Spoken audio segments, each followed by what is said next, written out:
Demikianlah hikmah datangnya ujian dan kesulitan yang datang menimpa kita.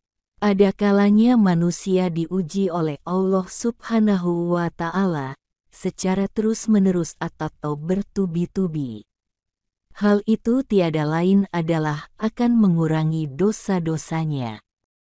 Betapa Allah Subhanahu wa Ta'ala sayang kepada kita. Allah bermaksud mengembalikan kita kepadanya dalam keadaan bersih dari noda dosa dan derajat atau kedudukan yang tinggi.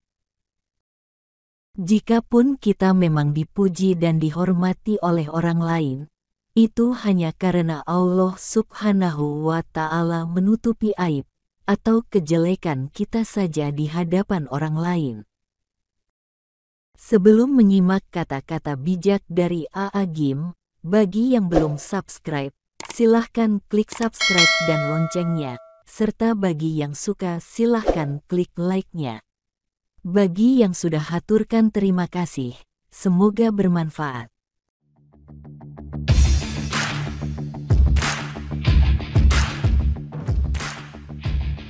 Saudaraku, Allah Subhanahu wa Ta'ala memberikan segala sesuatu secara tepat kepada kita. Termasuk ketika Dia memberikan kita persoalan atau masalah, selalu hadir lengkap dengan jalan keluarnya. Dalam salah satu hadisnya, Rasulullah Shallallahu Alaihi Wasallam bersabda, tidak akan berhenti ujian kesusahan dan penderitaan terhadap seorang mukmin dan mukminat, baik yang menimpa dirinya sendiri, anak-anaknya, maupun hartanya. Sehingga ia menemui Allah, meninggal dunia dalam keadaan tidak membawa satu dosa pun. Hadis riwayat Tirmidzi. Demikianlah hikmah datangnya ujian dan kesulitan yang datang menimpa kita. Ada kalanya manusia diuji oleh Allah Subhanahu wa Ta'ala secara terus-menerus atau bertubi-tubi. Hal itu tiada lain adalah akan mengurangi dosa-dosanya. Adapun makna dari hadis di atas adalah bahwa ketika seseorang ditimpa ujian demi ujian, hingga tiba waktunya ia meninggal dunia, maka ketika itu ia meninggalkan dunia dalam keadaan bersih dari noda-noda dosa. Jangan salah sangka atau berprasangka buruk ketika kesulitan hidup atau ujian datang menimpa kita.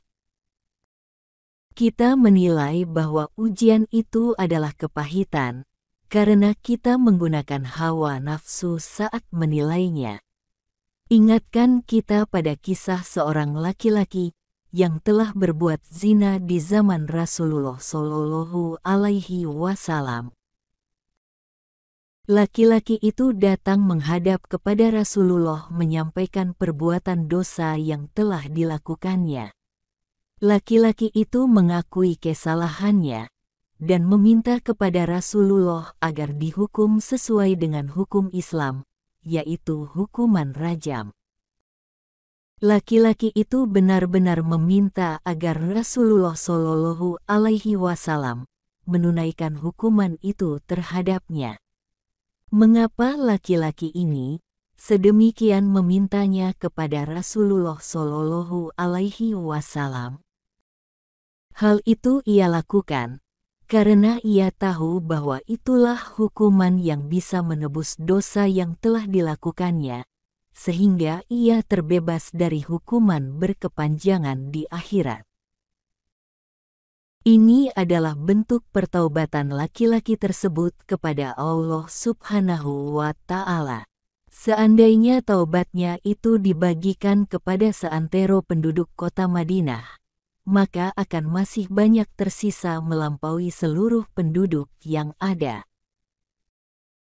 Mengapa laki-laki ini sedemikian siap menghadapi hukuman tersebut? Tiada lain adalah karena ia lebih mementingkan kehidupan akhirat daripada kehidupan dunia. Ia lebih mengutamakan keselamatan di akhirat ketimbang keselamatan di dunia. Karena setiap orang yang menjadikan dunia sebagai tujuannya, ia akan berat menjalani kehidupan ini. Sedangkan orang yang tujuannya adalah akhirat, insya Allah kehidupan dunia ini akan terasa mudah dan ringan. Allah Subhanahu wa Ta'ala Maha tepat tindakannya, termasuk ketika ujian Dia turunkan kepada manusia. Ujian diturunkannya secara tepat. Bahkan, ujian itu Allah Subhanahu wa Ta'ala turunkan kepada hambanya dengan tujuan untuk meninggikan derajatnya. Ada suatu derajat yang tidak bisa digapai oleh manusia, kecuali dengan ujian dari Allah Subhanahu wa Ta'ala. Dalam satu hadis, Rasulullah Shallallahu Alaihi Wasallam bersabda, sesungguhnya seseorang yang akan diberi kedudukan tinggi di sisi Allah, sedangkan ia tidak dapat mencapai kedudukan itu dengan amalnya, maka Allah akan terus-menerus mengujinya dengan kesusahan dan kesulitan yang tidak disukainya, sehingga ia dapat menggapai kedudukan tersebut. Hadis riwayat Abu Ya'la. Betapa Allah Subhanahu wa Ta'ala sayang kepada kita. Allah bermaksud mengembalikan kita kepadanya dalam keadaan bersih dari noda dosa dan derajat atau kedudukan yang tinggi. Ketika ada seorang hamba yang derajat di hadapannya biasa-biasa saja, maka ia akan dipacu agar menggapai derajat yang lebih baik lagi, dengan cara diberikan ujian kepadanya. Ujian-ujian tersebut berbagai macam bentuknya. Misalnya adalah tiba-tiba dibenci, dicaci, dimaki dan dijauhi oleh orang lain. Orang yang akan meraih kedudukan atau derajat yang lebih tinggi saat ditimpa ujian memiliki ciri-ciri tertentu. Salah satu cirinya adalah sikapnya yang tetap tenang. Ini adalah pengalaman yang paling mahal. Ini tanda bahwa ia adalah pecinta akhirat. Sedangkan pecinta dunia, ketika ia ditimpa ujian, maka ia akan panik, resah, putus asa, dan berusaha mencari perlindungan kepada sesuatu atau makhluk, bukan kepada Allah Subhanahu wa Ta'ala. Tidak jarang, kita menemukan orang yang menjadikan dukun atau tukang ramal sebagai tempat pelarian mereka saat ditimpa kesulitan atau ujian hidup.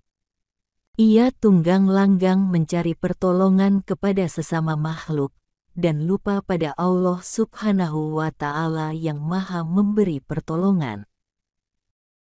Orang pencinta dunia akan sedemikian rupa meminta pertolongan kepada makhluk.